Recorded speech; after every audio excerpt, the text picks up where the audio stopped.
As far as the biggest myth between pain and high performers, that's a hard question. I think pain's good. I think stress adaptation, you can't improve unless you have some stress.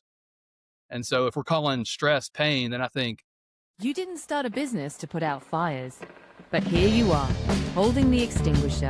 Business isn't theory, it's pressure, late nights, tight margins, the thing that keeps breaking no matter how many times you fix it. When the room's on fire, the amateurs shout, the pros stay calm. That's the Fixers and Founders way. Part discipline, part rebellion. We walk into broken systems, find the pulse, and make it run clean. Because calm isn't weakness. Calm is a strategy. We're operators, builders, problem solvers. Born from the grind. Built for the builders. Join us now as we chat with fixers and founders just like you. Let's jump in. Welcome to Fixers and Founders, where vision meets velocity. I'm Tony. I'm Forrest. If you've ever trained hard but stayed injured, if you've ever powered through pain thinking it meant discipline, or if you run a business where your body is part of your performance, today's guest matters. Kyle Thibodeaux is the co-owner of Refine PT and Performance, and he lives at the intersection of rehab, strength, and sustainable performance. He doesn't just fix injuries, he rebuilds systems inside the body so they perform better long-term. Because here's the reality. Your body is an operating system. If it degrades, everything else follows. If you care about performance in the gym, on the field, or in business, this conversation is for you. Let's get it done. All right, Kyle, glad to have you here, my friend. yeah, excited to be here. Let's I've listened do to all the podcasts so far, so I'm excited to listen to the not listen to mine. I'm excited to continue to listen to the podcast, but maybe mine, maybe maybe not. Well, you are Appreciate probably that. the biggest fan at this point if you listen to all of them, so you're doing great. I'm a fan of Forrest. Well, what's the biggest myth high performers believe about pain and pushing through it in the physical therapy world? Goodness, great Right out of question. the gate, we're going to start with a hard one. Gosh, you are really combining my worlds here. Uh, I want to talk about just the physical therapy world first. Okay. So a lot of people will say no pain, no gain. Everyone's heard that. There is some truth to that, but sometimes it's counterproductive.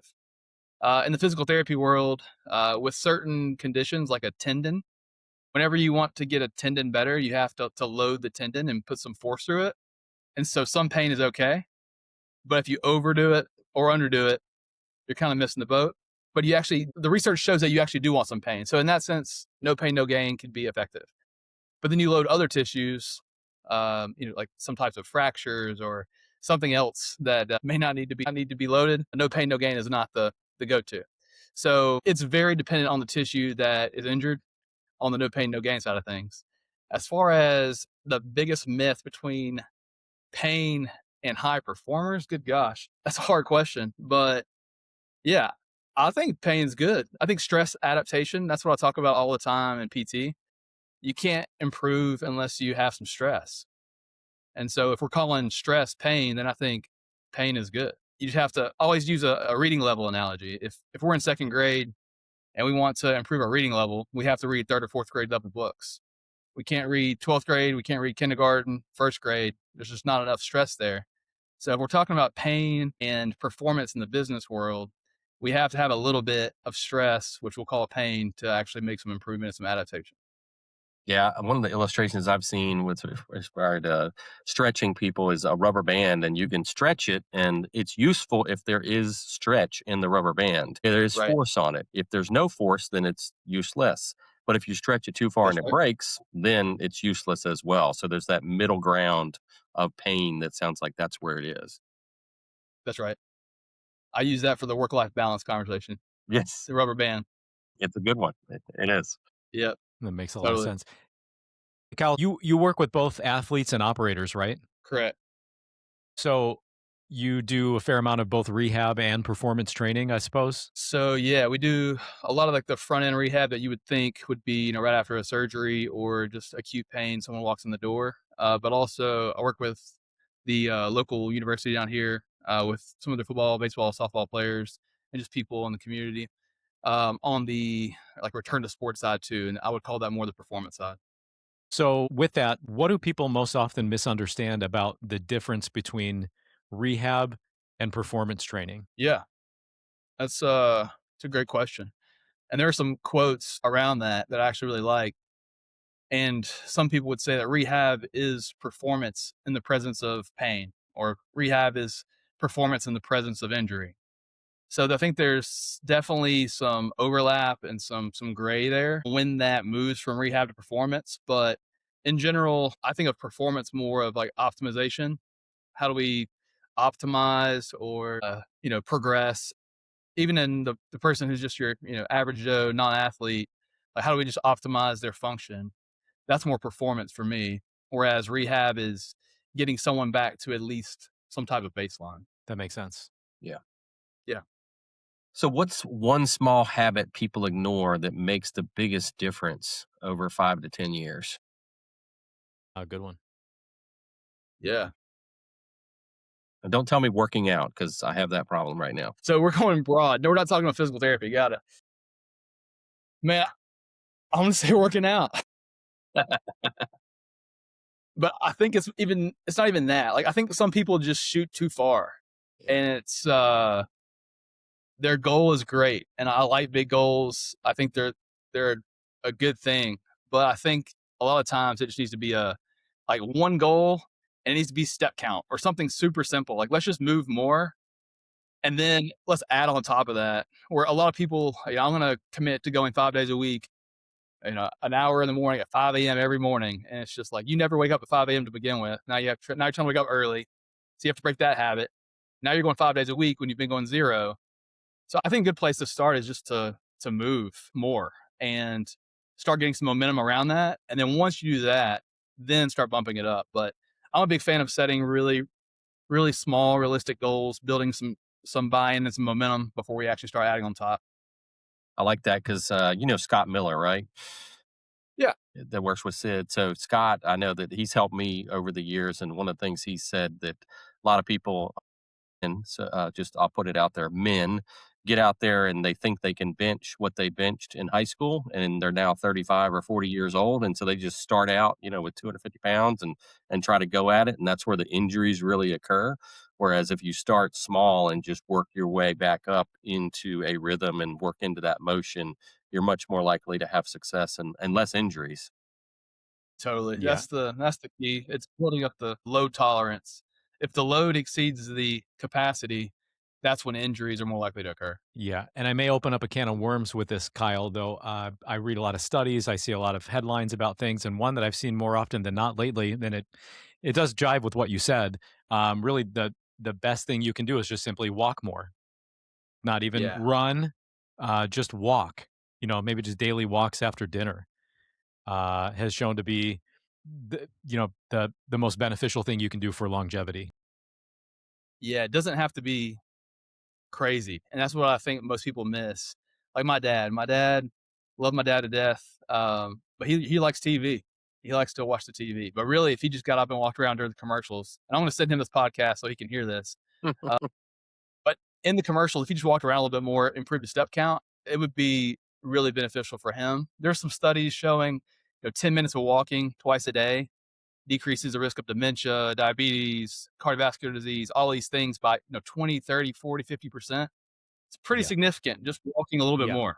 And so that's what I'm that's the saying. base. Yeah. That, then where are we going?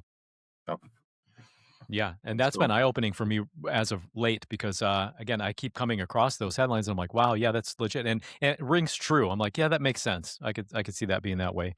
So, obviously, we all talk a lot about operational systems in business. Like, what are the people, process, systems equivalents inside of the human body? What are the systems that you focus on in the body in your line of work? If you have your local muscles, there there's connection there from the brain, through the nervous system. So you have your central nervous system, which is your brain and your spinal cord. Then you have your nerves that then connect to the muscle. So the muscle itself doesn't do anything without some type of information from the central nervous system, from the brain down the spinal cord. And so it all starts really with the central nervous system.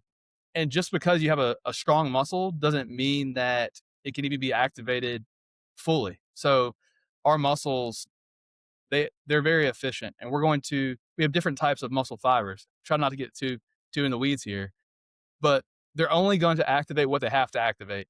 And so if you challenge something really, really heavy, then the bigger muscle fibers kick in. And then you can become more efficient and recruit more of the whole entire muscle. But with low level tasks, the whole muscle doesn't even kick in. So it's pretty interesting how it all works. And so there's probably some overlap with processes there, but maybe y'all are the better people to figure that one out on the spot. Well, Kyle, it's interesting to me that you mentioned right away the central nervous system because clearly, probably for a lot of high performers or operators or folks in business, that's a high stress environment, right?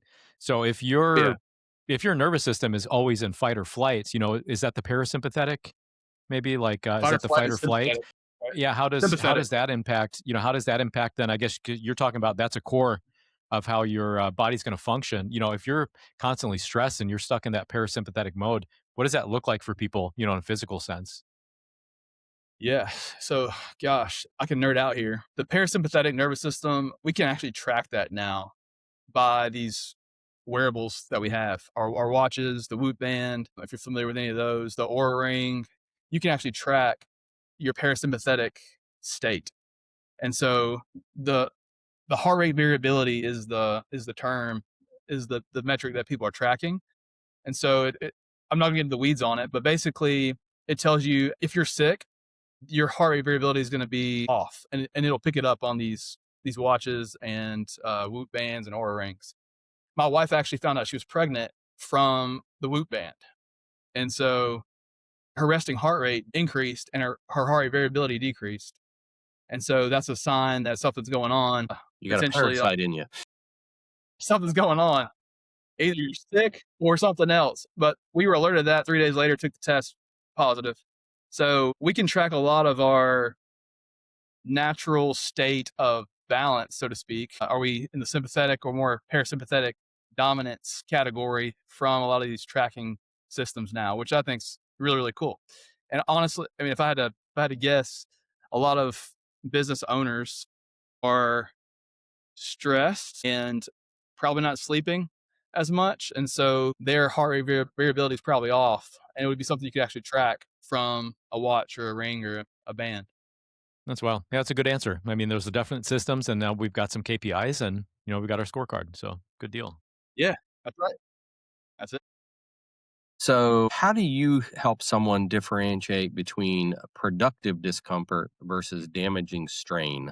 So, we were talking earlier about, sometimes certain tendons and things need to have discomfort, need to have pain to have progress.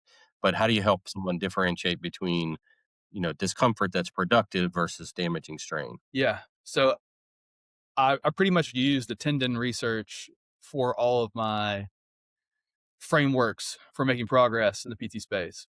So I call it my three tiers for progression. The first one is some pain is okay as long as it's acceptable.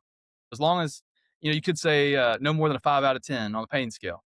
But some people just lock into the pain scale and it's really hard to get them out of it. And sometimes it can be harmful. So I usually just say some pain is okay as long as you would say that it's acceptable.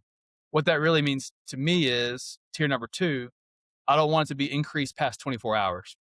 So if your symptoms are increased past 24 hours from what you did, we probably overloaded it to some degree. And then tier number three is as long as we're making progress on a weekly or biweekly timeline. So if we look back 2 weeks ago and say, hey, we're making progress, I'd say, hey, the amount of pain you're experiencing during the exercise and the amount of pain that lingered past 24 hours or however long it lingered was acceptable and correct because we're still making progress. If we're not making progress weekly, bi-weekly, then we need to go back and change variable one and variable two, have less pain during the exercise or potentially more, but probably less. Or maybe we don't need symptoms to linger past 12 hours or 6 hours or 3 hours, something of the sort. But if we get variable one and variable two right, usually we're going to see some type of progress on the other third tier. Like how that relates to like a scorecard to look at the pain and the progression and that metric to know if we're making progress or not. That's Yeah. pretty cool. It's all about the trend. Yeah, All about the trend. there you go. Yep. Well, Kyle, You're a co-founder, right? Right. That's right. So I think we've established that with many founders, insomnia, burnout, these sort of things, stress are synonymous with the life. If you had to pick one rule, just one that you would give to every business founder that wants longevity over short-term output, what would the rule be? Cool. I'd go to sleep. Not like Nice. I would go to sleep, but I would go to sleep as the talking point. Sure. But there's a really good book called Why We Sleep by Matt Walker. If you want to learn more about sleep, it's great. That's all he does, research sleep. And the general range of recommendation is 7 to 9 hours a night. I think 8 to 9 is probably ideal, but my rule is 7 hours or more on average. Now, there's going to be times where I have to push and it might be less than that. There's times where I have to wake up with my kids. There's things that happen, but in general, I want to average at least 7. I think a good goal would be between 7 to 9, ideally more in the 8 to 9 range if you could. Yeah, I can relate to that. I used to be the person that was 2, maybe 3 hours sleep max, and I felt like it was a virtue, just burning the candle at both ends and just out there hustling and doing that thing. And now, thank God, it is, as you say, it's a minimum of 7. It's typically somewhere between 8 and 9, and it's good quality sleep. I used to wake up 3 a.m. every night like clockwork. Never happens Wow, anymore. Never happens man. anymore. And it's so much better. So yeah, that's absolute. I want to add one more thing. This will just be for the male listeners, and I'll swear to this too. And you can find the people that have practiced this. But how about semen retention? There we go. Look at all the heavy hitters in the past. Your Muhammad Ali's, your Tyson's, your Steve Jobs. Everybody, they'll tell you about it. So your Tesla, Nikola Tesla. That's something else too. And until you experience it for yourself, I had the grace to go like 1 year one time when I'm a single man, 1 year, and I never felt better in my entire life. I mean, I felt like I transported myself back 20 years. Just incredible, incredible results. Oh yeah. Now and they kind of go hand in hand. It's all basically about that testosterone in a way, right? Whether it's the sleep, and again, mostly for men, but whether it's that sleep and then the benefits you get from retaining that essence, right? It's incredible. Yeah. Yeah. I mean, there's so many things, but yeah, sleep is definitely the foundation. I think sleep would be the foundation for most of longevity things. I think so many people spend their time on the 5 or 1% when they're missing the boat on the hardest things to do, but the most impactful. Agree. Well, didn't mean to rock the boat there, fellas. You can Appreciate rock your that, own Tony. podcast how you want. All right. What's something you used to believe about strength or rehab that you no longer believe? A myth or just something that you held that you thought was true, but now it's not after you've spent more time? Yeah. Y'all are great question askers. I've definitely changed a lot as I've gone. I think what I've changed the most working with people, it just doesn't have to, I'm so simple. Meat and potatoes, Mm. do the thing that works. And so the thing that I was wrong on, I think was doing too many things versus doing the things that I know are going to give us the result and just being somewhat monotonous. Consistent. And yeah, and then you can, again, just like a scorecard, you can track it, right? If you change an exercise up every time, you don't know where you're at. Like, hey, I felt this way 2 weeks ago. Now I'm doing, all these other things. I have no idea how that would feel, and I haven't retested it. You have to test and retest. And so if you're testing and retesting every week, so to speak, then you know where you're at. You can see progress. There's more buy-in, more trust, and you actually know you're moving in the right direction. So I think early on, I was just more so like excited to get out there and do all the cool stuff. For now, I'm okay with not being cool and just being really effective. Love it. Yeah, respect that. Again, appreciate you joining us today, Kyle. Should folks need some PT or some integration, how do they best reach out to you? Yeah. So email would probably be best. It's Kyle@refinedptp.com. Feel free to reach out wherever you're at. If you're listening, I have some connections throughout the states, especially the Southeast, and would love to connect you to the right person if I have someone in that area or if I can help. However, I'd love to do so. Excellent. So one of these people walked into your clinic tomorrow and they said, I just want to feel good again. Kyle, what's the first thing you'd look at about them and their lives? Yeah. So we spend an hour with every patient one-on-one. So we dive pretty deep. And so I'm asking all the questions to really understand what that means for them. Again, like there's so many different perceptions and beliefs around health and all these things. And we really got to figure out the actual issue first. And so it's a great question. But if they just want to feel good again, oftentimes that's going to be just going back to the foundational stuff. Like, again, physical therapy, you can think of, as pain or getting back from an injury, but a lot of times we have to start with the foundation of sleep and nutrition and physical activity, and then go into exercise as more of a top tier type thing. And that's really what we do. But if we neglect the sleep, the nutrition, physical activity, we're missing the boat. So we're going to chat about that a lot. Yeah. To know. Well, that was Kyle Thibodeaux reminding us that performance isn't just intensity, it's also structure. Whether it's a business or a body, systems break when ignored and thrive when trained with intention. If you want to scale your life without burning it down physically, rewind this one. I'm Forrest, I'm Tony. and this was Fixers and Founders. Oh, my darlings, look at you. Still here with me till the end. That's how I know you're one of us. The fixers, the founders, the ones who build in the chaos and still manage to laugh through it. Drop a comment, share your sparks, and connect with each other. This is where the net weaving begins. Like, share, and subscribe to keep the fire blowing. Until next time.